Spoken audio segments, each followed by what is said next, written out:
Dios está ocurriendo esto, ¿cierto? Hay otras cosas que son interesantes. Cuando uno piensa en religión hoy, ¿qué piensa? ¿Qué es una religión hoy? Sí, claro, ¿no? Es un dogma. Se basa en un dogma. Un sistema de valores. También tiene un sistema de valores perfectamente claro. Una institución. Es una institución jerarquizada, ¿cierto? O sea, está ligado a una institución jerárquica, ¿cierto? Con una serie de credos y de dogmas muy específicos, con principios éticos muy claros, ¿cierto? Con la idea de texto sagrado, ¿cierto?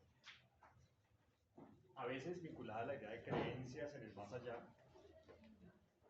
Hoy en día para nosotros es claro la idea de que una cosa es la religión, otra cosa es el Estado, ¿cierto? Separada del Estado.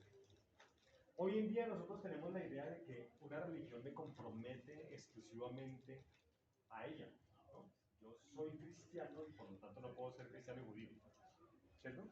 Bueno, nada de eso existía en la época de la religión grecorromana, exceptuando el judaísmo.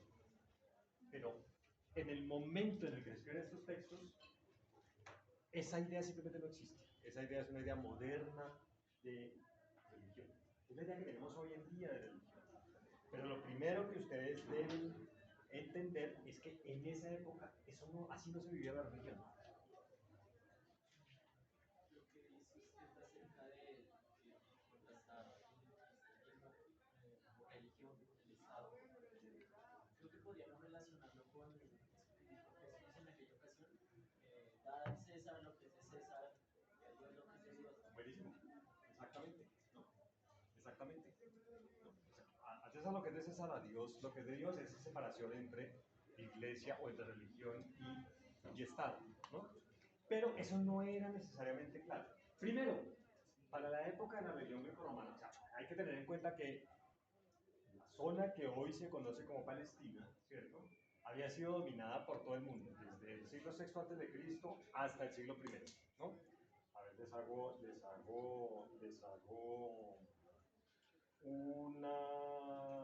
una lista. Los asirios del octavo al sexto, ¿no? O sea, Palestina era una colonia asiria del octavo al sexto antes de Cristo. Los babilonios en el quinto, luego llegaron los persos, ¿no? Hasta el cuarto, luego los griegos del cuarto al segundo, luego los sirios ptolomeos el segundo, y luego llegaron los romanos en el primero, ¿no? Es decir, en el momento en el que nace Jesús, los romanos están en el poder, ¿no? Están en el poder en Palestina, ¿no?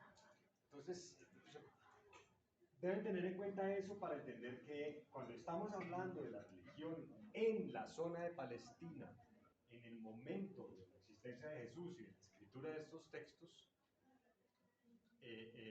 la influencia greco-romana, que son los dos imperios anteriores que están dominando esta zona, es fundamental, ¿cierto? Entonces, en este ámbito greco-romano, por ejemplo, la idea de que había un solo Dios era completamente ajena a la vida de los sujetos, ¿no? De hecho, había dioses privados, los lares, ¿cierto? Había el dios de tal región, el dios de tal familia, ¿no? Los lares, los penates, los genios eran formas de dioses particulares, ¿no? Mi dios familiar, mi dios tutelar, el dios de mi región, ¿cierto? Y por supuesto eso implicaba el reconocimiento de que había otros dioses de otros pueblos o de otras familias, cada cual podía tener sus propios dioses. Nosotros lo vimos en el Antiguo Testamento, ¿no? Yahvé no es que diga yo soy el único Dios verdadero para toda la humanidad, Yahvé dice yo soy el de ustedes, ¿no? De la gente de Judá, soy el de ustedes, ¿no? Los demás no tengo ni idea ni me importa, pero soy el de ustedes y necesito, ¿no? Exijo, digamos, fidelidad de parte suya, ¿cierto? Por supuesto había grandes dioses, había dioses más importantes que otros, ¿no? Zeus es más importante que otros dioses, ¿no? Pero eso no significaba monoteísmo, ¿cierto? Esos dioses no tenían pues la autoridad del dios de los judíos, salvo los judíos, que eran un caso muy particular, que tenían a su dios particular. En las religiones perdón, en las religiones grecolatinas ese no era el caso. Y ninguno de ellos se le ocurría que los textos que hablaban de esos dioses eran escrituras, en el sentido de textos sagrados inspirados por aquellos dioses. Los dioses eran bien entendidos como una especie de pirámide de poderes, ¿no? Los que están arriba y los otros que están en diferentes jerarquías, ¿cierto? Lo cual permitía, por ejemplo, entender que un personaje histórico como Alejandro de Macedonia tuviera un templo y se rindiera culto a Alejandro. Ya ustedes empiezan a ver algo que aparece en el cristianismo. La idea de que un ser humano sea al mismo tiempo divino no es una idea tampoco extraña para la religión grecorlatina. En el caso de Jesús, o sea, Alejandro Magno, pues, había un culto a Alejandro, ¿no? Había un culto, bueno, había cultos a los héroes griegos, ¿cierto? Había cultos a Ajax, por ejemplo, ¿no? Ptolomeo en Egipto. Sí, Ptolomeo en Egipto. Bueno, yo tan lejos no sé, pero sí, es decir, o sea, había cultos también a personajes históricos, de los que se creía que tenían de alguna manera alguna participación con lo divino, ¿cierto? Eso no es una idea extraña a la religión grecorromana, ¿cierto? Bueno, tampoco tenía ningún sentido la idea de vida después de la vida, ¿no? A nadie se le ocurría pensar que profesar una religión particular me garantizaba algún tipo de vida en el más allá. Estaba quizás el lugar donde van los muertos, ¿cierto? Pero se está viviendo en el presente, o sea, la vida es fundamentalmente inmanente, ¿no? Nadie está pensando en mi fe me garantiza que cuando yo me muera va a pasar tal y tal cosa, ¿no? Conmigo, digamos, es una creencia, digamos, muy cristiana de hoy, ¿cierto? Ah, se murió la tía, entonces ahí está uno viendo a la tía y dice, no, pero la tía en este momento está en el cielo. No, simplemente, no, esa idea no existe. De hecho, en los textos del Antiguo Testamento existe la posibilidad de la resurrección, pero una resurrección de la carne, ¿no? No es el alma en el más allá, es la carne que resucita, ¿no? Eso es lo que aparece en el Antiguo Testamento, no esta idea de una vida en el después de la vida. En realidad los sujetos estaban sometidos a tal penuria material que a nadie se le ocurrió andar pensando en el más allá. Todo el mundo estaba pensando en cómo sobrevivir en el más acá. Yo no sé mucho del tema, pero el mundo de las ideas de Platón. Esa idea, ahí empezamos a ver cosas interesantes. Esa idea de una vida en el más allá es una idea platónica. Esa no se encuentra en el Antiguo Testamento, eso se encuentra en Platón, ¿no? Y en gran medida el cristianismo implica una apropiación de ideas platónicas que es muy interesante. ¿La religión en qué consistía? Se basaba en el culto, las actividades de culto. Porque en eso los dioses sí eran muy celosos. Al dios básicamente no le importaba qué creyera cada uno, ¿no? ¿En qué cree usted? Bueno, usted verá, pero el culto me lo hace bien. No, es un poco como la excelencia del dios. Por eso, y eso es muy interesante, por eso hay muchos pasajes en los evangelios en donde se habla de los filisteos, y las preguntas de los filisteos son siempre, bueno, no, pero se dice que el culto tiene que ser así, ¿usted qué dice? ¿No? Y los filisteos, digamos, practican la religión que se está llevando a cabo en ese momento, ¿no? Ahora, esto es fundamental, o sea, piensen ustedes que esto todavía tiene sentido, ¿no? Todavía tiene sentido en ciertas prácticas, ¿no? Es que, miren, si usted quiere leer su destino en el año nuevo, entonces tiene que poner un huevo no sé cómo debajo de la cama y encima, ¿no? Y entonces rezar esto, pero tiene que hacerlo en este orden, porque usted no lo hace en este orden, el Dios no, o sea, no le sale bien.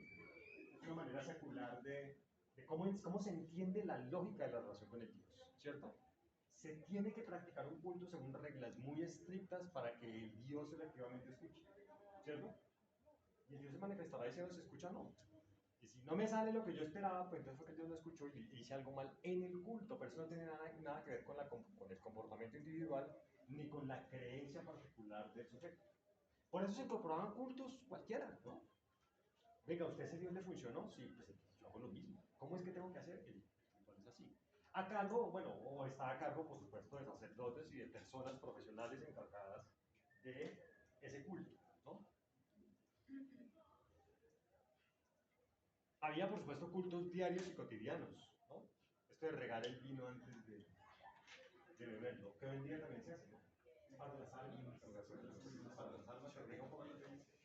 Eso es, digamos, una manera secular ustedes más o menos pueden tener una idea de cómo se vive la religión en esa época. Algunas oraciones, festivales rituales, por supuesto que los hay, ¿no? Con sacrificios y con oraciones, ¿no? Se hace sacrificio, por ejemplo, y se leen las vísceras, a ver si el Dios aceptó el sacrificio, ¿no? Pero para eso hay que seguir instrucciones muy precisas y muy claras. Y esto era fundamental. No había separación entre la función del Estado y la práctica religiosa, ¿no? Ya que los dioses traen paz y prosperidad y engrandece el Estado, pues el Estado le responde, ¿no? Con su culto a los dioses, ¿cierto? Y son muchos dioses. En el caso de los romanos, ellos son muy tolerantes con los dioses, ¿no? Usted crea lo que quiera, pague impuestos, crea lo que quiera. Eso no es el problema. Los sacerdotes, por supuesto, implicaban cargos políticos. Y ustedes lo ven en los evangelios, ¿no? Es a sacerdotes a quienes se les lleva Jesús para un juicio político, ¿no? Porque ser sacerdote y tener un cargo político son actividades, digamos, perfectamente interrelacionadas, ¿no? De hecho, a los emperadores no se les hacía culto en vida, ¿no? Pero podían morir y luego crearse un culto de algún emperador, como había pasado con Alejandro. La tolerancia, pues, es un elemento clave, ¿cierto? Simplemente se aceptan las creencias, ¿no? En la medida en que no pusieran en riesgo la estabilidad política, ¿cierto?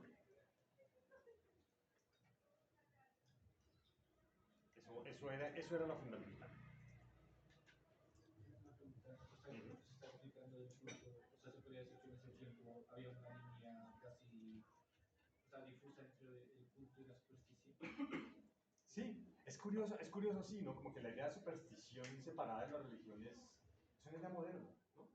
Nosotros que somos racionales, nosotros que somos platónicos, carajos, ¿no? Los que sí entendemos, ¿no? Que el mundo de las formas, la totalidad, nosotros lo entendemos también, ¿no? Además, son supersticiones, ¿no? Realmente, en el caso de estas creencias grecorromanas, esto no tiene sentido, ¿no? La religión es básicamente superstición, ¿no? Es un ejercicio para ganarse el favor de fuerzas trascendentes, ¿cierto? Pero todo este componente ético, etcétera, es algo que, salvo en el judaísmo, que está mucho más penetrantemente, ¿no?, presente, salvo en el judaísmo, en las religiones grecolatinas no es algo decisivo y fundamental, ¿no? Esta separación es curiosa, porque la separación sí es producto del racionalismo. Nosotros que somos racionales, entonces vemos aquello que no se ajusta al racionalismo como superstición. Esto para los grecolatinos no tenía, ¿no? Los grecorromanos no tenían ningún sentido. Por ahí estaba la mano levantada. Sí, entonces esta cuestión de la fe, la creencia personal, viene también del judaísmo, o cómo se va desarrollando. Es muy judía, la idea de la fe y la creencia personal. Sí. Pero los grecorromanos eso no es un asunto que les interese mucho. En el Imperio Romano, por supuesto, había muchos rituales y mucha magia, ¿cierto? Porque claro, lo que se trata es de aplacar poderes sobrenaturales. Al fin y al cabo, pues, la religión viene de ahí, ¿no? El intento de aplacar poderes que el ser humano considera superiores a él. Con pociones, palabras mágicas, tablas para invocar maldiciones en el enemigo, ¿cierto? Muchos distinguían magia y religión, ¿no? Pero en todo caso, la magia se manifestaba en lo que se llamaban cultos mistéricos, ¿cierto? De pronto, pues, buscando algún bien individual, un bien particular, había un culto específico. ¿Había alguna diferencia, tal vez, entre los cultos mistéricos y lo místico, el misticismo? ¿Hay alguna diferencia aquí? Entre los cultos mistéricos y el misticismo. Ay, yo no sé. ¿Ustedes qué dicen? ¿Cómo suena? ¿Sabe por, Es sabe que yo por no qué sé no si sé el por qué? concepto de Porque misticismo sea quiero distinguir posterior. entre misticismo y culto misterico. ¿Cómo? Tal vez el concepto de misticismo sea posterior, ellos no lo veían así, porque todo se fundía en lo ritual. Sí, eso estaba pensando. Por ejemplo, en la historia del judaísmo, el misticismo es algo muy medieval. Es muy medieval. O sea, está ligado a una racionalidad incluso muy griega, ¿no? De la comprensión de la relación con lo divino. O sea, la idea de misticismo tiene algo ¿no? De racionalidad que es muy particular, ¿no? La idea de culto no necesariamente, ¿no? Ahora, esto es bien interesante, ¿no? Por fuera del ámbito del culto estaban las reflexiones sobre la ética o sobre la felicidad. Eso no hace parte de la idea de culto y de religión, ¿no? ¿Quiénes se ocupaban de la felicidad y de la ética? Los filósofos. ¿No? Eso era tarea de la filosofía, ¿no? Los filósofos no están preocupados en cómo aplacar a los dioses, cómo controlar fuerzas sobrenaturales, ¿no? Sino más bien ideas generales sobre el bienestar del individuo, ¿cierto? Eso es tarea más de los filósofos que de las autoridades religiosas. Pero obviamente, ¿no? La filosofía profesional no era practicada por muchos. Nadie sabía leer ni escribir, ¿no? Nadie tenía acceso a los textos griegos. Si acaso en las ciudades, ¿no? Centros urbanos en donde hay más material y más disponibilidad de medios para tener acceso a ello, y solo muy pocos en las ciudades, ¿no? Solo en las ciudades podía haber filósofos y realmente eran una minoría entre la minoría, ¿no? Al siglo primero teníamos estoicos, platonistas y epicúreos. No voy a dedicarme a ver qué es el asunto, pero en cierto modo lo que les preocupa es el problema del bienestar, ¿no? De la paz interior, del vivir de acuerdo con la naturaleza. Esa es la preocupación de los filósofos, ¿no? Esa enseñanza. Y los filósofos confían en que el ejercicio de la razón me ayuda a encontrar cuál es el bien, ¿no? Cuál es el bien que yo debo buscar. En esa medida su ocupación era la doctrina y la ética. Y con esto digo algo que suena contraintuitivo, pero ustedes van a ver que tiene perfecta lógica. Los filósofos, la filosofía es más excluyente que la religión. La religión acepta el culto. La filosofía sí dictamina una forma de vida, ¿no? Que es la correcta, y rechaza las otras. La filosofía es menos tolerante que la religión en este ámbito, ¿no? La filosofía tolera ¿no? La religión tolera que yo tenga cultos, ¿no? Los cultos que necesite para lograr aplacar las fuerzas trascendentales, ¿no? Las fuerzas trascendentes. La filosofía me dice, el camino es este. No, pero yo digo que el camino es ese, no, ese no es este, ¿no? Es lo que yo siempre he dicho, la intolerancia está en los filósofos, ¿no? Bueno. Listo, eso es lo que yo les tengo que decir. Dentro de ese contexto, la religión judía era muy particular. Era particularmente monoteísta, aunque no muy diferente de las otras. Es decir, es básicamente reconocer a Yahvé como la deidad principal, no como la única, sino como la deidad principal, ¿cierto? Digamos, en la religión cristiana hay una forma de politeísmo muy interesante con la imagen de los ángeles y los arcángeles, ¿no? Los judíos pensaban en querubines, en serafines, o sea, también en toda una jerarquía de divinidades, ¿no? Pero los judíos insistían en la idea de que este Yahvé era el Dios verdadero y era el Dios creador, cosa que era muy particular en este contexto de las religiones greco-romanas, ¿no? Ahora, también se entendía que Yahvé era un Dios local, era el Dios de los que vivían en Judea, ¿no? Era un Dios local como muchos otros dioses, ¿cierto? Bueno, los judíos para este momento, siglo I, los judíos en general sí tenían un interés muy marcado por el texto, la idea de que el texto es sagrado, pero el texto que ellos consumían, entendían como texto sagrado, era la Septuaginta, la traducción griega de los textos de la Torá, ¿no? Y de lo que hoy entendemos como el Antiguo Testamento, ¿no? Porque, digamos, en gran parte del Imperio Romano, el antiguo imperio helenista, ¿no? Lo que se hablaba era el griego. Y los judíos en general no hablaban hebreo, ¿no? En general no hablaban hebreo, se hablaba era el griego. Y el griego era como el medio culto de la escritura, por eso estos textos están escritos en griego, ¿no? Es el idioma con el cual se puede difuminar, ¿no? El texto con mayor facilidad, ¿no? Para justificar la creencia en este Dios, para muchos, porque para el siglo I había muchos más judíos por fuera de lo que constituye Palestina que dentro de Palestina, ¿no? Pero muchos judíos en la diáspora, ¿cierto? Y en la medida que estaban en la diáspora alrededor del Mediterráneo, en la medida que estaban allí, pues su adhesión a este Dios judío necesitaba algún tipo de justificación, ¿no? Yo vivo en Corinto, de ahí la carta a los Corintios, ¿cierto? Yo vivo en Corintio, soy un judío de Corintio, pero además creo, ¿no?, en este Dios verdadero que es el que practican en Judá, que es un Dios a la larga extranjero frente a Corintio, tengo que justificarlo de alguna manera.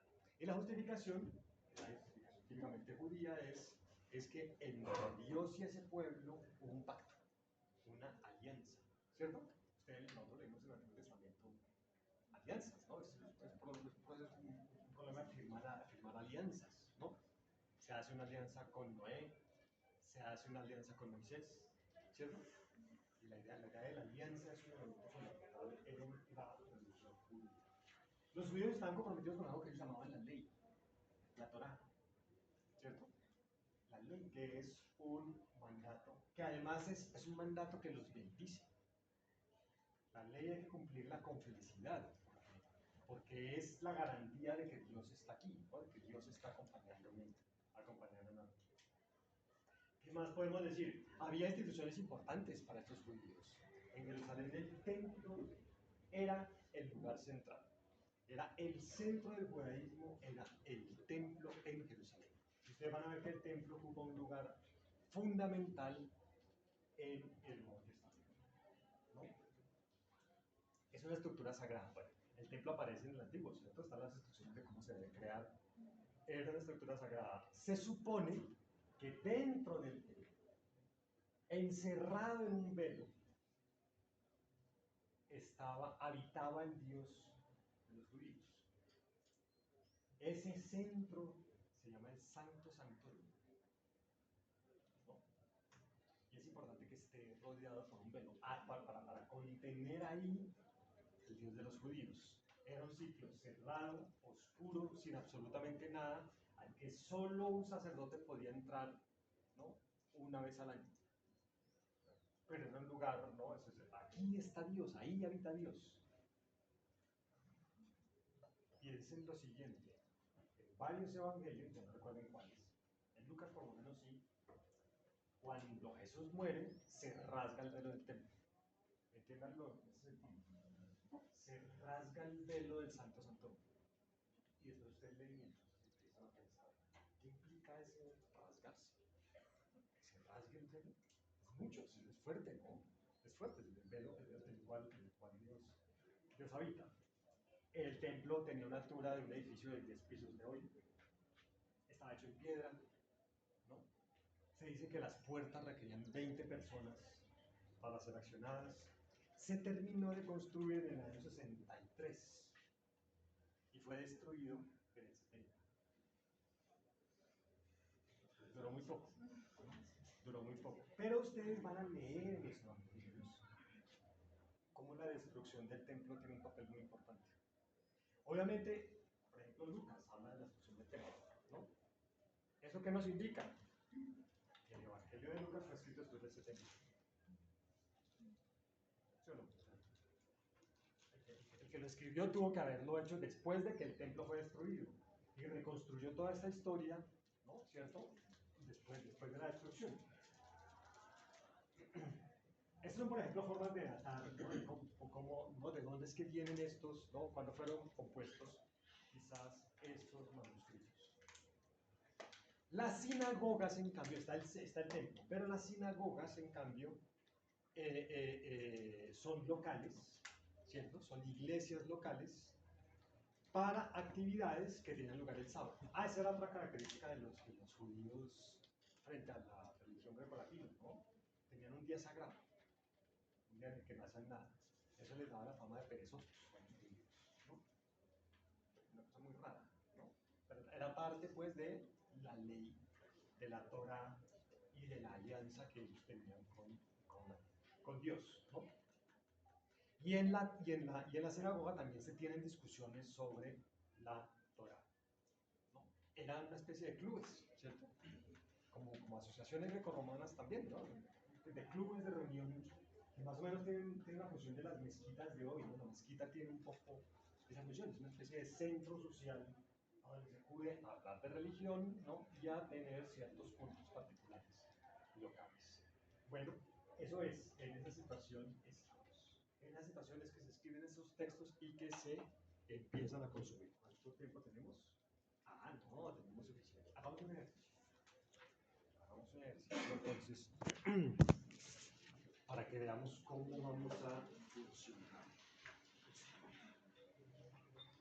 Vamos a leer un pasaje, ya lo estoy quedando sin voz, ¿eh? El semestre pasado no di clase y ya me desacostumbré.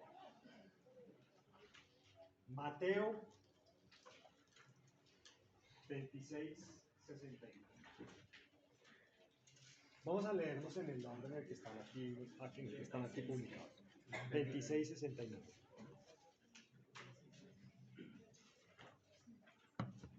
Este pasaje lo menciona Auerbach en Mimesis. Ahorita vemos, ¿no? Les cuento un poco en qué contexto, ¿no? Y vamos a leerlos en el orden de los 4 ángeles. Vamos a leer el mismo pasaje 4 veces. Y me gustaría que ustedes hagan el ejercicio.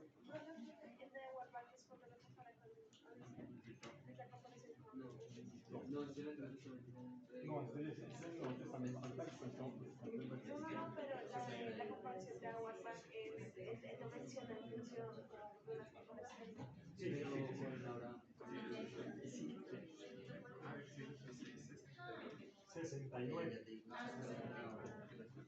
¿Sí? Bueno, como me estoy quedando sin voz, vamos a leer del 69 al 75. Veamos qué pasa. Pedro estaba sentado fuera, en el patio. Se le acercó una criada, que le dijo: también tú andabas con Jesús el Galileo. Pero él lo negó delante de todos: no sé lo que estás diciendo. Cuando salió hacia el pórtico, lo vio otra criada, que dijo a los que había allí: este estaba con Jesús el Nazareno. Y él de nuevo negó con juramento: que no conozco a ese hombre. Poco después, los que allí estaban se acercaron a Pedro y le dijeron: seguro que tú también eres de ellos, pues se te nota en el habla. Entonces él se puso a echar maldiciones y a jurar: que no conozco a ese hombre. Y en aquel momento cantó un gallo. Se acordó entonces Pedro de aquello que Jesús le había dicho: antes que el gallo cante, me habrás negado 3 veces. Y saliendo afuera, lloró amargamente. La historia que le cuentan no es que el gallo canta 3 veces, ¿no? Canta una vez y él no llega 3 veces. Vale. Pero también hay una parte como algo que es eso, que antes de que el gallo cante 2 veces, tú me vas a negar 3. Ahorita miramos, vamos a comparar el mismo pasaje en los 4 ángeles y hacer el ejercicio. Auerbach se refiere a este pasaje en contraposición con algún pasaje latino de Petronio, si no estoy mal, ¿no? En donde habla de que la visión histórica de los romanos es una visión más moral que otra cosa. Los romanos son incapaces de comprender fuerzas históricas y más bien o sea, los romanos, a diferencia de los griegos, ¿no? a diferencia de Don Homero, ven el mundo de una manera mucho más dinámica, ¿no? El mundo está cambiando. para los héroes homéricos el mundo no cambia, ¿no? Aquiles es Aquiles. Odiseo es Odiseo y nunca va a dejar de ser Odiseo y siempre ha sido Odiseo y siempre ha pertenecido a los nobles y no, o sea, tiene origen divino y sus hijos serán de origen divino y no, el mundo no va a cambiar. En el caso de los romanos hay una noción de cambio mucho más clara. Sin embargo, la ruina o el éxito de los sujetos no se debe a fuerzas históricas, luchas socioeconómicas, sino a cuestiones morales, ¿no? A cierta idea moral de cómo debe ser el mundo y en qué medida los sujetos acomodan a esas ideas morales. En ese sentido, los latinos son un poco más esquemáticos. Auerbach introduce este texto para contrastarlo diciendo, en esta visión cristiana hay algo muy interesante, porque es que además la visión de los textos latinos es una visión aristocrática de las otras plazas. Aunque un escritor latino esté hablando del pueblo, está hablando desde el punto de vista de una aristocracia que está juzgando al pueblo. Estos textos son muy particulares porque es el pueblo el que habla, ¿no? Y la vida básica del pueblo tiene una enorme significación histórica, cosa que vemos aquí en la negación de Pedro. Es decir, es lo que le pasa a Pedro, ¿cierto? Jesús le dijo, usted me va a negar, Pedro le dice, no, ¿cómo le ocurre? Y luego lo niega y llora amargamente, ¿no? Es muy significativo y es una escena muy de pueblo cargada de una tragicidad que es enorme y de la cual son incapaces los autores latinos. Eso es más o menos lo que dice Auerbach, que me parece precioso. Pero me gustaría que llamáramos la atención sobre cosas. ¿Qué tal les parece la narración? Pedro estaba sentado fuera en el patio, se la acercó una criada que le dijo, también tú andabas con Jesús en Galileo. Pero él lo negó delante de todos, no sé lo que están diciendo. ¿Quieren seguir leyendo? No sé, ¿qué les llama la atención sobre el lenguaje? O no, hagamos otro ejercicio para que vean para dónde va. Ahí están las referencias cruzadas, ¿cierto? O sea, en el borde suelen estar las referencias cruzadas de cuáles pasajes de la Biblia coinciden con esto. Ustedes ven ahí en Marcos 14, 66 y 72 está en un pasaje. ¿Quién lo quiere leer? Comparemos Marcos y Mateo.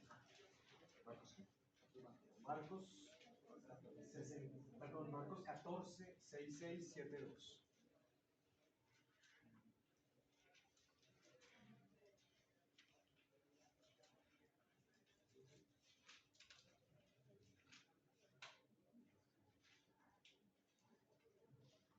Estando Pedro abajo en el patio, vino una de las criadas del sumo sacerdote, y cuando vio a Pedro que se calentaba, mirándole le dijo, tú también estabas con Jesús el Nazareno.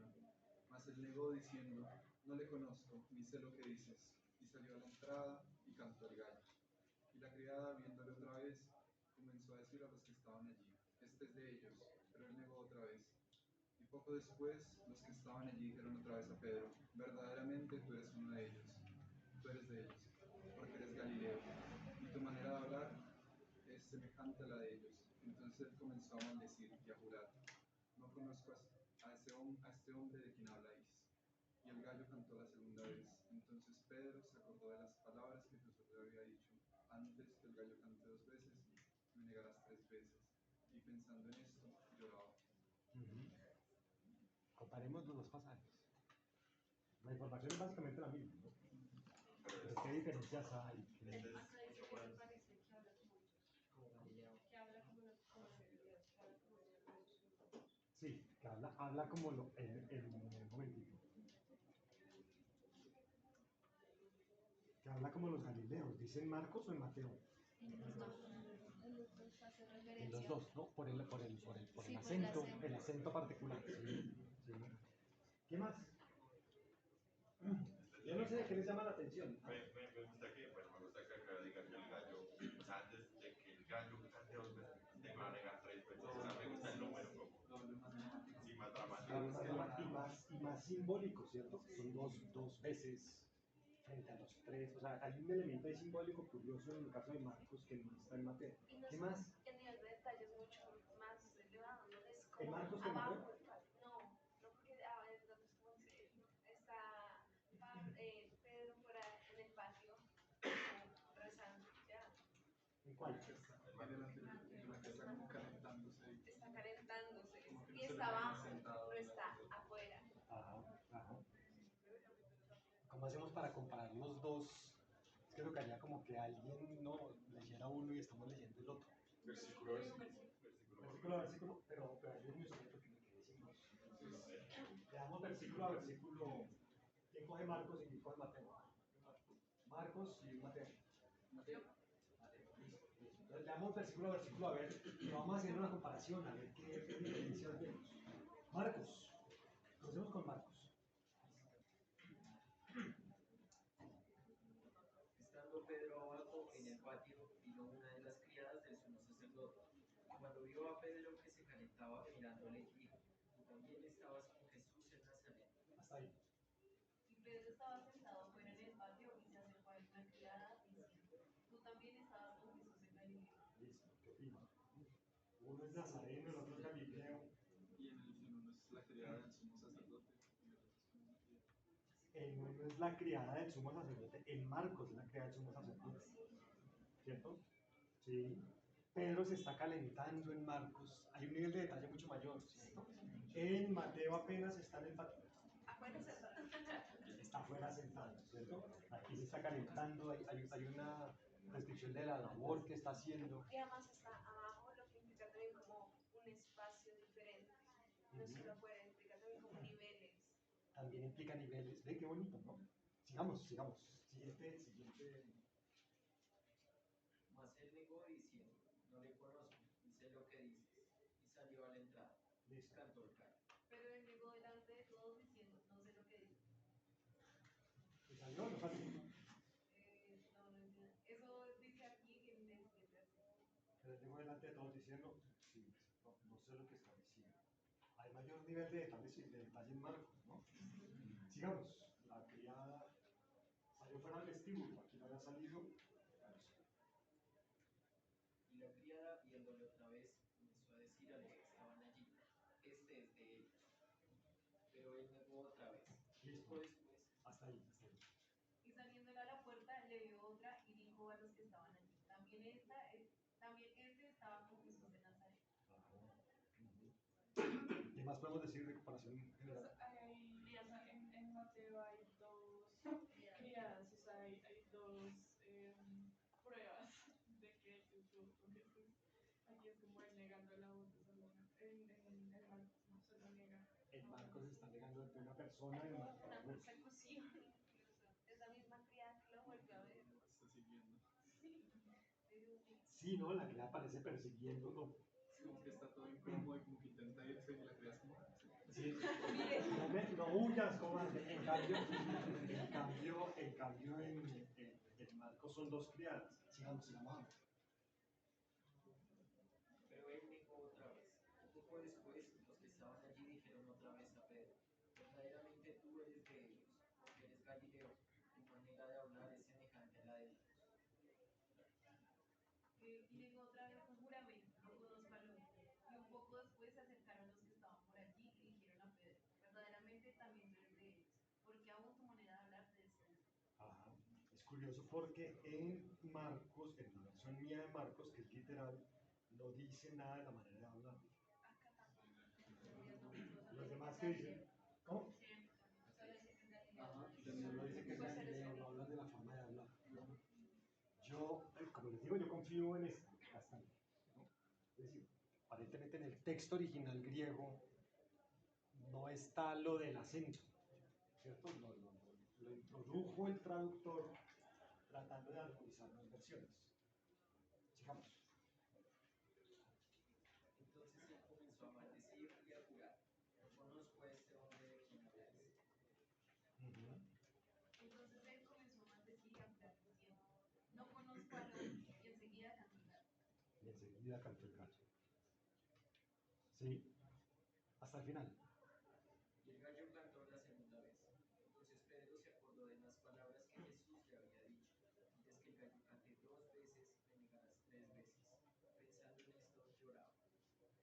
Entonces se acordó Pedro de las palabras que Jesús le había dicho: Antes que cante el gallo, me negarás 3 veces. Y saliendo fuera, lloró amargamente. Ajá. Ve, aquí sale afuera, ¿no? A llorar. en cambio en Marcos simplemente rompe a llorar, ¿no?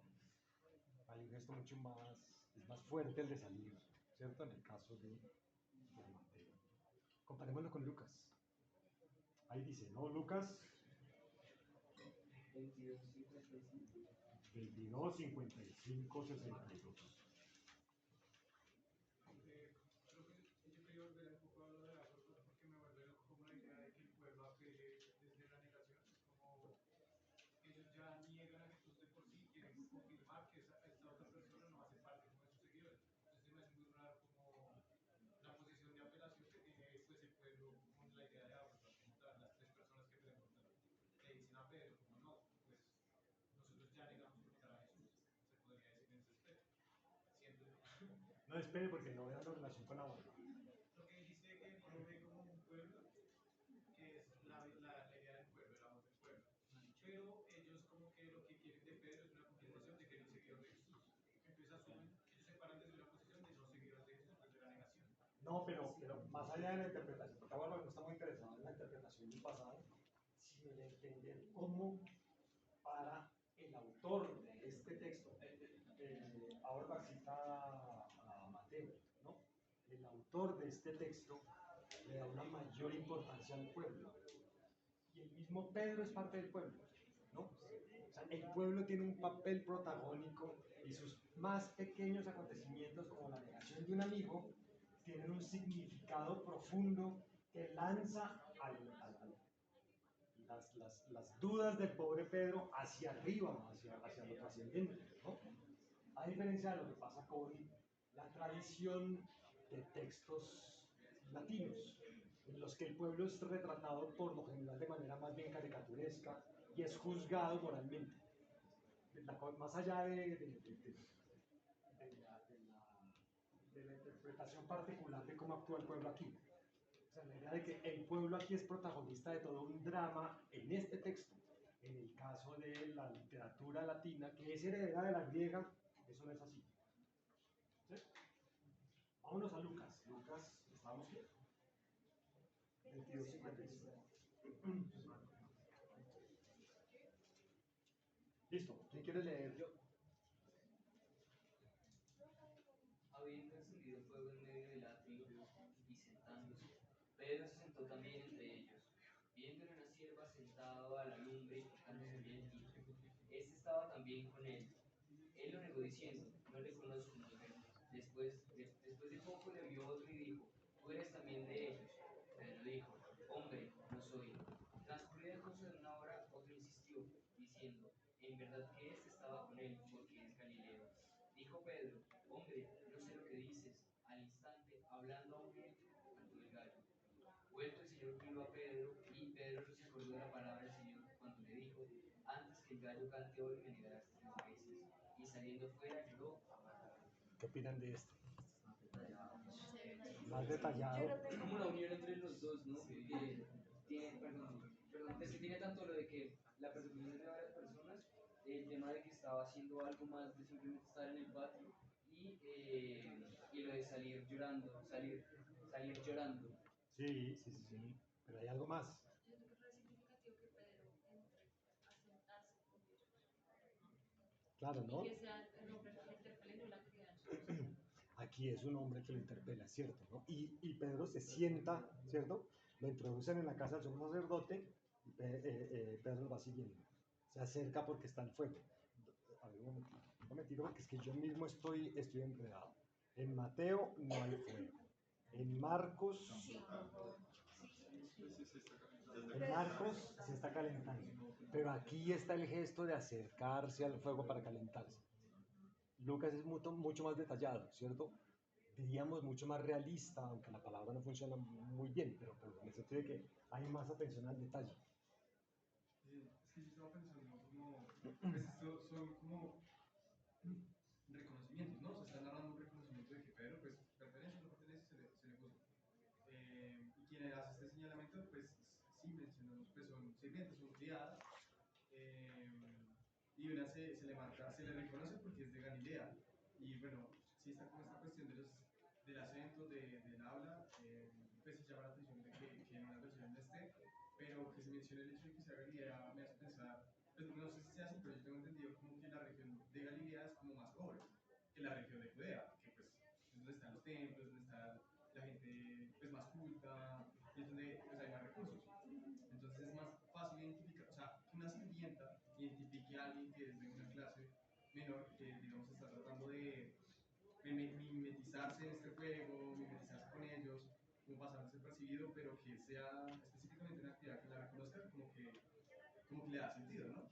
Claro, le da un sentido social muy interesante, pero está ausente entonces en Lucas, ¿cierto? Sí, es cierto, es cierto. La primera persona que le interpela es una sirvienta. En la siguiente... Y luego dos hombres confirman. Ah, sí, una criada lo ve, sí, sí es cierto, ¿no? En el caso de Marcos y Mateo son criadas ambas, ¿no? Son criadas y luego el grupo de gente que está ahí. Aquí es una criada y luego los hombres. ¿Sí? Pero hay algo más, ¿no notan algo simpático en las palabras de Pedro? Ah, Es que es como que y el Señor se volvió a mirarlo, o sea, como que hay una especie de confrontación, como con una mirada, como que también una confirmación de es raro, no se menciona los amigos. claro, claro, ¿no? Hay miradas, cosa que no está en los otros. Y también como el tema del juramento, que es, digamos, está presente en Mateo desde el inicio, pero en Marcos, por ejemplo, ya jura cuando lo han instigado varias veces. Sí, sí, sí, sí. ¿Nada más? Pues es que por lo menos en la versión de acá, la forma de hablar de Pedro es mucho más como simple, como si estuviera conversando más que como no, yo juro que no, sino en la primera le dice muchacha, yo no lo conozco. Entonces como decirle muchacha me parece un lenguaje, pues como sí, de una conversación muy casual, no nada muy divino y O sea, el autor de Lucas es mucho más consciente de esos recursos retóricos para hacer el habla que suene mucho más natural. ¿Sí o no?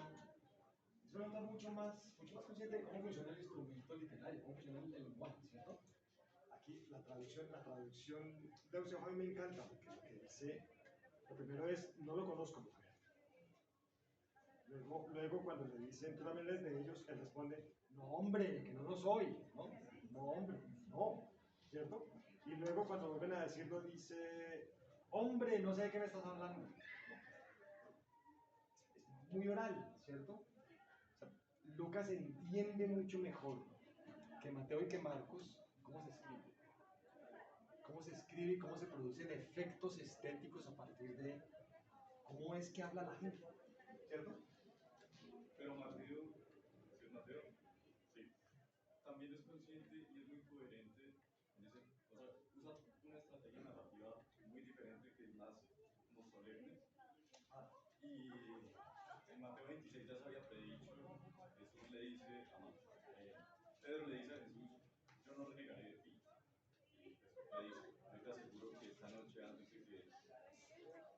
Pero Pedro también le habla de una forma en la que le cura, o sea, dice, aunque tenga que morir a tu lado, yo no voy a negarte. Y siento que eso enfatiza el efecto como emocional que tiene cuando llora amargamente. Claro, claro.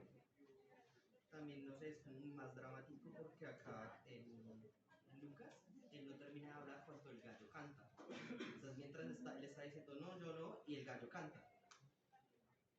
claro, y además le está mirando al hombre y se da cuenta, recuerda, mientras ve al hombre y está en el proceso. Y cae en cuenta, exactamente, ¿no? Y aquí en Lucas es mucho más dramático salir afuera y llorar amargamente, que simplemente llorar amargamente, ¿cierto? O sea, Lucas entiende más cómo se construye un drama. Perdón, no digo. Me parece curioso que, a diferencia de los tres primeros evangelios, en Juan, este pasaje de cuando Pedro niega a Jesús esté mucho más sintetizado y cambien ciertos personajes. Ah, ¿sí ya pasó, Juan? Sí. Ah, bien, la parte, hablamos de Pues que yo siento que Mateo, o sea, Mateo también sale por ello amargamente, pero también en Mateo está como esta claridad de que se sabe que es Galileo por el Ávila. Entonces, pues yo también veo características, pues sí, como pueden ser literarias, como darle cohesividad a todo, Claro. también en Mateo. Claro, en Mateo hay también un interés mayor por darle cohesión, ¿cierto? Al material, ¿cierto? Pero Lucas, a mí Lucas me encanta por eso, es que él sabe cómo es que se hace un objeto estéticamente interesante y atractivo, ¿no? Cómo manejar mejor la atención, los estados emocionales, el habla popular, ¿cierto? Lucas maneja mejor ese instrumento. También como el tiempo, ¿no? Porque el Marcos y el Mateo son instantáneos, o sea, todo sucede mientras que acá dice como una hora después, un momento después. Lucas o sea, sabe mejor eso, ¿no? Cómo es el manejo del instante, del tiempo, ¿no? Del tempo, del ritmo. ¿Sí o no? ¿Cómo? Y nos posiciona mejor espacialmente. Nos ubica mejor espacialmente. ¿Cierto? Sí. Ahora vámonos para Juan. Ahora sí, vámonos para Juan. ¿Cuál es el pasaje de Juan? Es normal, ¿no? 18 del 25 al 27. Claro que también está empieza en 15-18. Ah,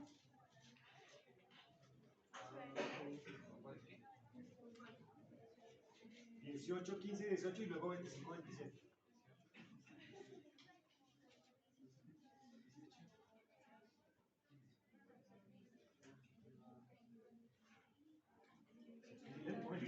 Parece que lo marqué mal. O sea, Juan 18, 18, 15, 15. 18. Sí. Juan 18 del 15 al 18. No, pero estoy diciéndole mal. Pero no, aquí sí dice como hacía frío, los criados y los guardas se vestido una hoguera y estaban allí de pie calentándose. También No, pero espérate, antes de. ¿Qué capítulo y versículo es que me perdí? Juan Juan 18, 18, 15 al 18. Estaba en Juan 15. Luego del 25 al 27. Listo, entonces vámonos 18, 15 y 18 y luego 25, 27. Entonces ahora sí, perdón por la interrupción que estaba. El perdido era yo. Listo. Seguían a Jesús, ¿cierto? Simón, Pedro y otro discípulo se fueron detrás de Jesús. Este discípulo, que era conocido del sumo sacerdote, entró al mismo tiempo que Jesús en la mansión del sumo sacerdote. Pedro, en cambio, tuvo que quedarse afuera, a la puerta, hasta que salió el otro discípulo, el conocido del sumo sacerdote. Habló con la portera y consiguió que lo dejara de entrar. Pero la criada, que hacía de portera, se fijó en Pedro y le preguntó: ¿No eres tú de los discípulos de ese hombre? Pedro contestó: No, no lo soy. Listo, pasemos al 25. Bueno, aquí está también lo que sigue el fuego. Como hacía frío, los criados y los guardias habían encendido una hoguera y estaban allí de pie, calentándose. También Pedro se quedó de pie junto a ellos, calentándose. Así. Y ya en el 25 mientras Simón Pedro se quedó allí de pie, calentándose, alguien le preguntó: ¿No eres tú también uno de los discípulos de ese hombre? Pedro lo negó diciendo: No, no lo soy. Pero uno de los criados del sumo sacerdote, pariente de aquel a quien Pedro cortó la oreja, le replicó: ¿Cómo que no? Yo mismo te vi en el huerto con él. Pedro volvió a negarlo y en aquel momento cantó un gallo. Profe, el hecho de que haya algo en medio entre que llegan y lo que le pasa después, pues, me parece como interesante, ¿no? Como no es todo de chorros, sino hablando, lo mismo hablando de prestar atención a los detalles, como en momentos de narración y demás, pues también es como chévere. Mientras esto ocurría, pues chévere, ¿no? Como no es, y pasó esto, y pasó esto, y pasó esto. Mientras esto se está dando, a Pedro le está ocurriendo esto. Sí, claro, hay un salto espacial que es bien, bien interesante, ¿cierto? Sí. Y se están presentando dos acciones simultáneas. Sí. ¿Pero qué opinan? ¿Qué opinan de este retrato? Pero no sé, siento que, digamos, a mí me hace mucha falta que Pedro llore. Más que nada. Pero más que nada porque un poquito también releí ese capítulo de Mimesis y me llamaba mucho la atención como el sentido solemne que se le da como algo que se puede ver como, sí, Trivial. como tradicional o como del día a día cotidiano, mejor dicho. Y para mí era como muy interesante este acto que, digamos, no es heroico porque es todo lo contrario, es fallarle y fallarle a Dios, pero se ve con una solemnidad que se ve casi como heroica, me parece muy bonito, o sea, en ese sentido, yo siento que en Juan le dan más atención de pronto como a la injuria, como a esas preguntas de no, pero tú estabas sentada, yo te vi, y como que se saltan como ese pedazo solemne que luego lo hace volverse histórico socialmente. Claro, ¿no? Ya, o sea, es curioso que aquí, sí, que aquí Pedro no llore, ¿cierto? Todo el mundo se acuerda de que Jesús le había dicho que él lo iba a negar las 3 veces. Y me parece curioso la importancia del fuego, ¿no? O sea, como esta separación abstracta de eres uno de ellos, pero también eres uno de nosotros, también tienes que venir a calentarte con nosotros de tierra a fuego. O sea, también es un ser humano, pero hacen como esa separación de los ellos. Ve, no había pensado así, pero sí, se aparece eso. Es interesante que este sea el único pasaje en el que mencione que uno de los que interrogó a Pedro fue, bueno, era un siervo del sumo sacerdote, pero también pariente del hombre a quien Pedro le habría cortado la oreja con la espada. Es interesante. Datos curiosos que no están en los otros textos. Sí, pues yo creo que eso también como que corresponde a que la actitud de Pedro es diferente. Y creo que también por eso es que no llora.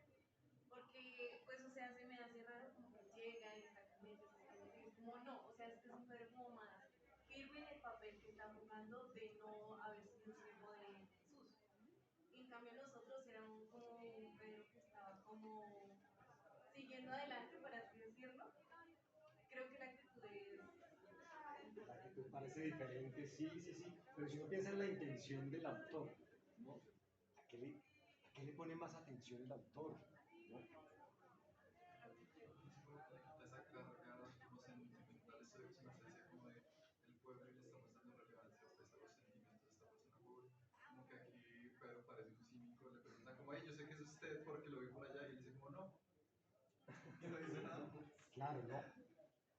Y Lucas sobre todo tiene más sentido del melodrama, ¿cierto? Más sentido de la telenovela. ¿Cierto? Es que se hace esto para producir lágrimas.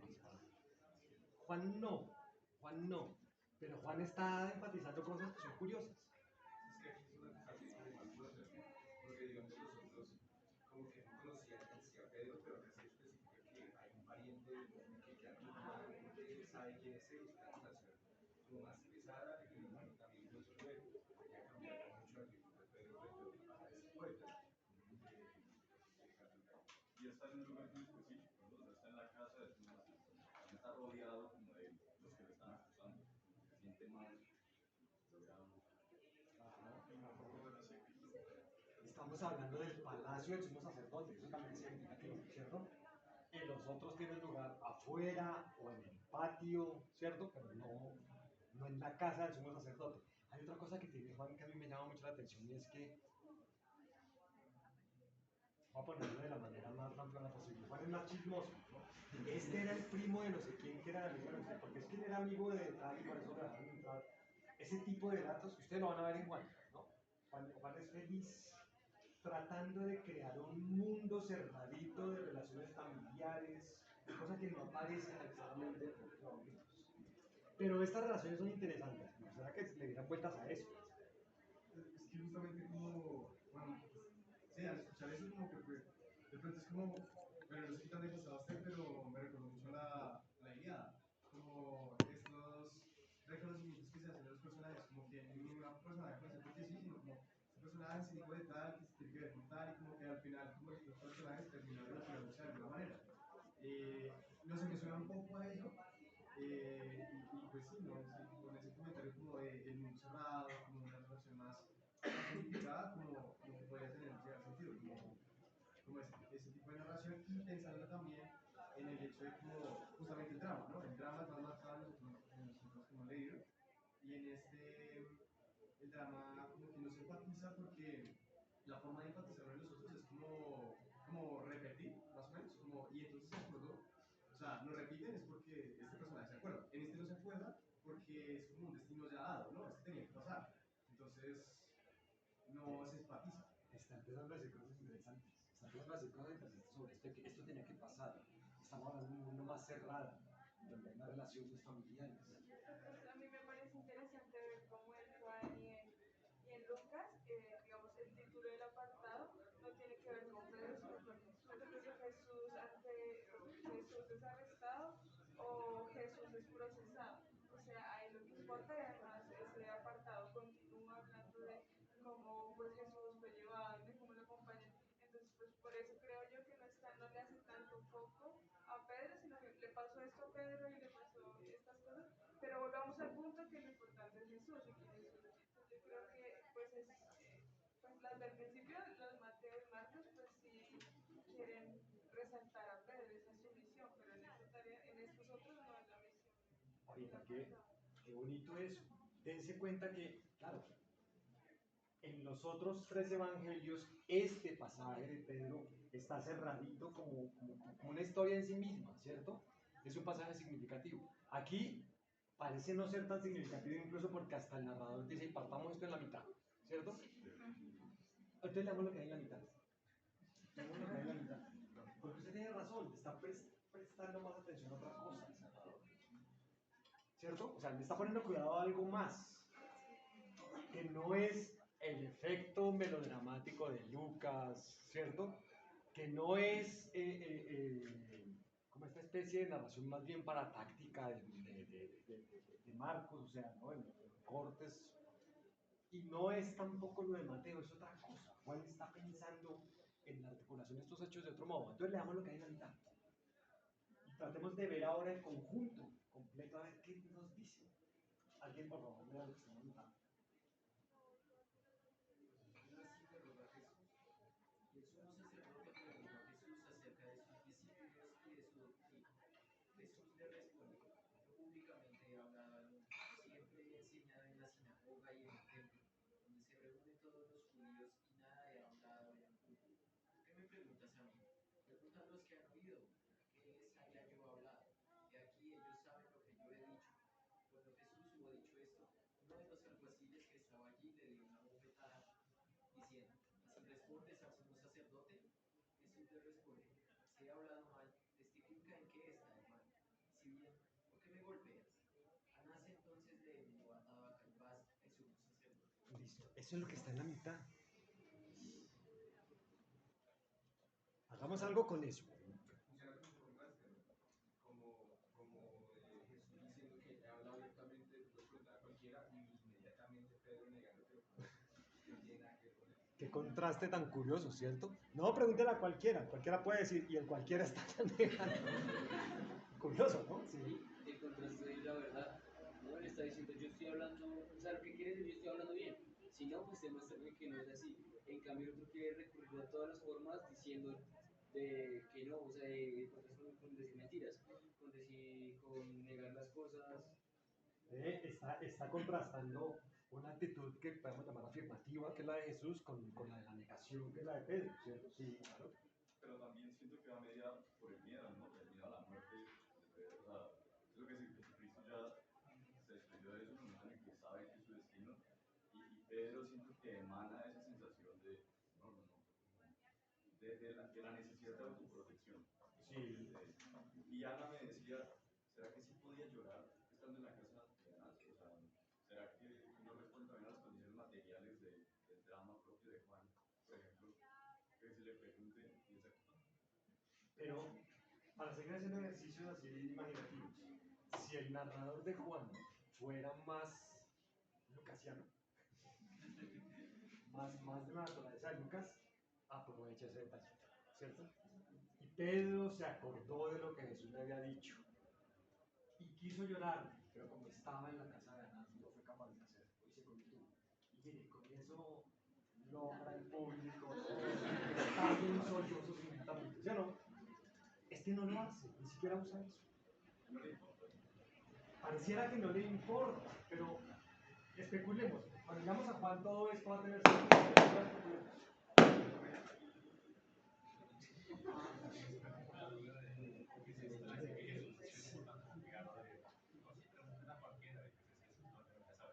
Si ya le dijo a Pedro que el ridículo, se lo está diciendo seguramente porque luego se va a contradecir. ¿Cómo se va a tratar a Jesús por esta escena? Qué bonito, porque todo eso entonces se pone ya en el nivel de la conciencia de Jesús. Jesús ya le dijo a Juan, usted me va a negar. Y Jesús, y luego dice, pregúntele a cualquiera. Y justo pone el pasaje de Pedro ahí. Es decir, hay una ironía que es muy bonita. Sí, es como un chiste, ¿no? O sea, es un chiste irónico, ¿no? Es que igual, o sea, él había dicho, o sea, Jesús le había dicho a Pedro que Juan lo iba a negar, ¿no? O sea, que muestra un pasaje donde después eso se hace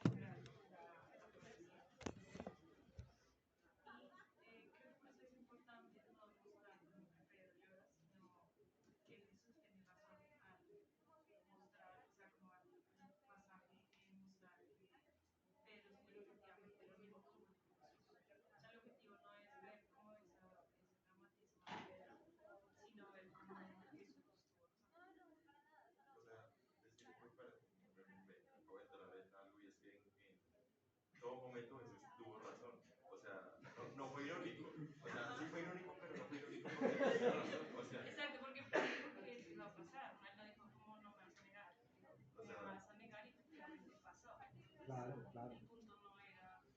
O sea, es irónico, pero no es irónico. Es irónico que Jesús diga, pregúntele a cualquiera, y cualquiera lo esté negando. Pero no es irónico en la medida en que Jesús sabe que Pedro lo está negando, ¿no?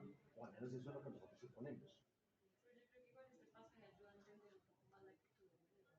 O sea, si tu maestro, esta persona en la que has seguido todo este tiempo, cualquier algo así llega y le pega una cachetada y te va a decir a ti si llegas a decir alguna cosa. O sea, como que igual lo justifica Claro. un poco, ¿sabes? El hecho de que estén humillando así a alguien que tú consideras que es un maestro, obviamente el miedo a lo que te pueda pasar. Es como, si le pasa eso al que es Jesús, yo, Pedro, pues, Claro. Claro que Pedro ya había negado una vez, ¿no? O sea, digamos, niega una vez, pasa esto, y uno podría interpretarlo claro, ¿no? Y ahí sí, Pedro le da mucho más miedo y dice, no, yo mejor como que lo sigo negando, porque si a mi maestro, que se supone que es el camino, la verdad y la vida, le está pasando esto, pues ¿qué me va a pasar a mí? ¿Cierto? Sí, claro. Claro. pero es que también siento que en Juan como que nos unen el efecto más hacia nosotros, o sea, apelan más hacia nosotros para el efecto. Porque nosotros, el efecto nos llega porque dice, él se acordó y lloró.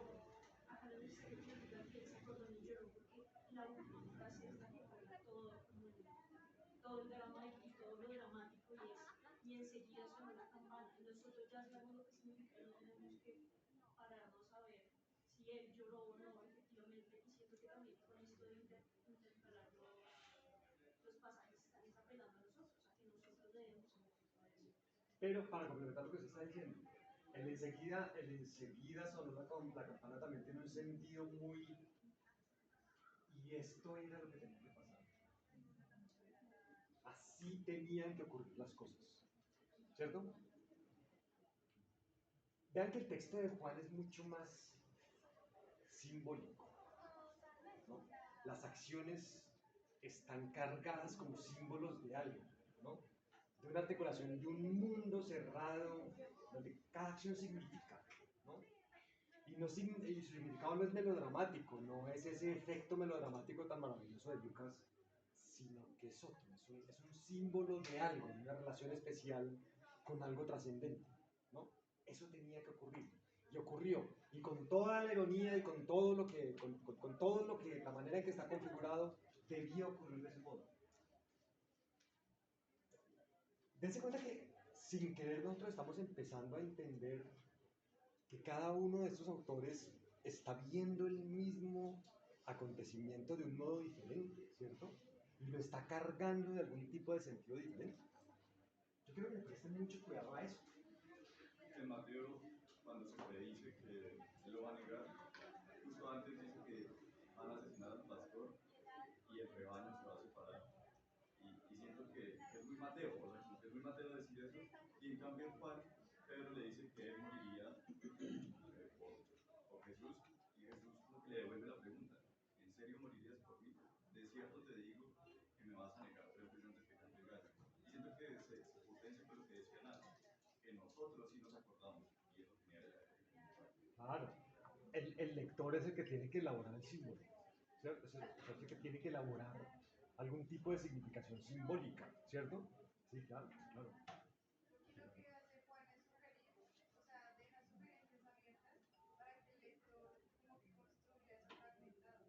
Exactamente. Eso es lo que lo hace tan diferente. Eso lo hace tan diferente, exactamente. Yo creo que también el recurso, como la forma de utilizar el recurso es diferente, porque siento que también como la intención de no decir que me vas a negar 3 veces antes de que cante el gallo, es como vas a negarme muy rápido, como lo haces de la forma más sencilla que se puede hacer.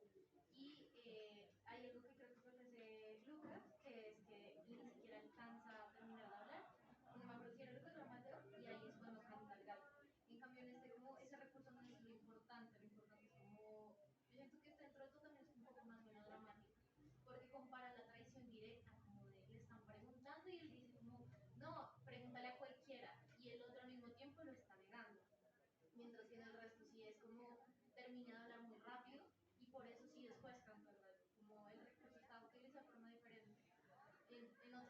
Pablo pronto es como más culpable, como hablen con su rápido y tienen como el espacio. Pedro es más culpa, bueno, yo no sé, yo no sabría medir una cosa así. Pero cuando usted dice que Juan es más melodramático, para mí no me parece.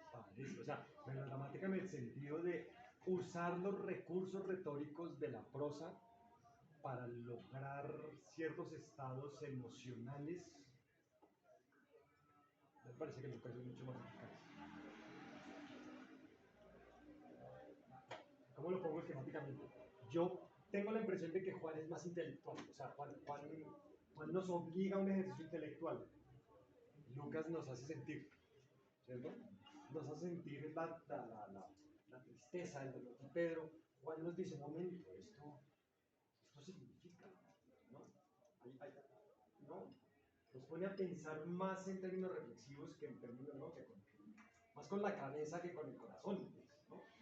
Pensé en la metáfora de Cortázar, del cuento y la novela, y miré a Juan como una novela y a Lucas como un cuento.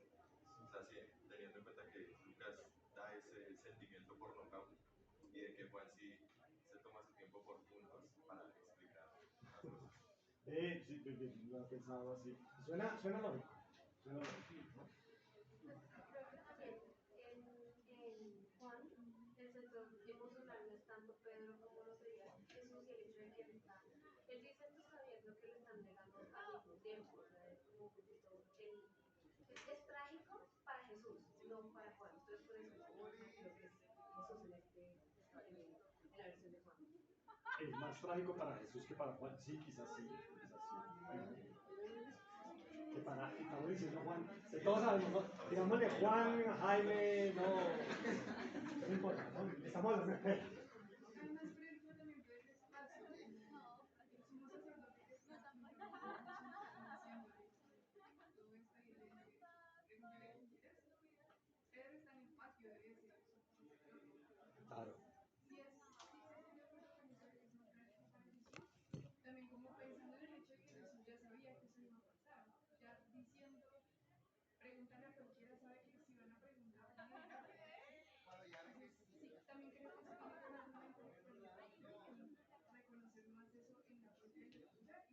más eso en la propia lectura y no es tan necesario saber si Pedro se equivoca o no. Exactamente. Esperen, ustedes tienen la mano levantada y ya llegan las 4 de la tarde. Las dos últimas palabras. El hecho de que el gallo haya cantado 3 veces después de que Pedro negó a Jesús, también me recuerda que, si no me equivoco, Jesús también le dio 3 profecías importantes a Pedro. Uno, que él iba a ser el fundamento de su iglesia. 2, que Pedro lo iba a negar. Y 3, cómo iba a morir en el futuro. No, bueno, eso sí es una característica de los textos bíblicos, ¿no? Están llenos de cosas, ¿no? Juegos con los números, sí, lo cual dio para toda la interpretación cultural, ¿no? También para la gente de Claro, no, sí, eso es fundamental después como elemento cultural, que es la valorización cultural. ¿Cómo cierre? ¿Ah? Parece que el centro está en Jesús, en esta escena de pregunta, que como diciendo lo que el compañero recuerda que le había dicho si tú vivías por mí y que lo dudas y que no le está prestando atención a Pedro acá. Entonces parecía que está asumiendo que hay humanos que hacían falta a Pedro, hace falta a su país. Pero entonces lo que yo diría es como Jesús de pronto lo que está haciendo ahí es haciendo énfasis en que está sacrificando por Pedro. Entonces está siendo provocativo para que no vayan y le pregunten a él, sino que se desquiten con él y se lo entienden a él. No podría ser. No, pero no sé si esa sea la intención, ¿no? Porque eso está simplemente diciendo, pues acá fuera de pregunta, ¿no? Yo creo que es más el contraste, que una especie de sacrificio de Jesús por Pedro. Bueno, como cierre, para quienes llegaron tarde, recuerden que solamente tuvimos clase hoy y nos vemos en la semana del 28 de abril. La tarea de ustedes para el 28 de abril es haber leído Marcos y Mateo, un poco jugando a esto que acabamos de hacer, ¿no? Marcos y Mateo y el textico que les dejé donde la inicio. ¿no? Que es una reflexión histórica sobre el origen de estos manuscritos, qué hipótesis hay sobre cuál es fuente de cuál, ¿no? Cómo fueron escritos, cómo más o menos están datados. Ese es el texto que les voy a leer, ¿vale? Eso, por favor, para la semana del 28 de abril. Entre tanto, yo abriré el curso, entre tanto haremos las adiciones, toda la cosa, y iremos a las cosas. ¿Listo?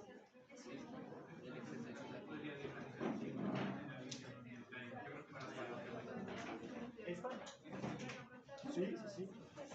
Sí, la puedo dejar.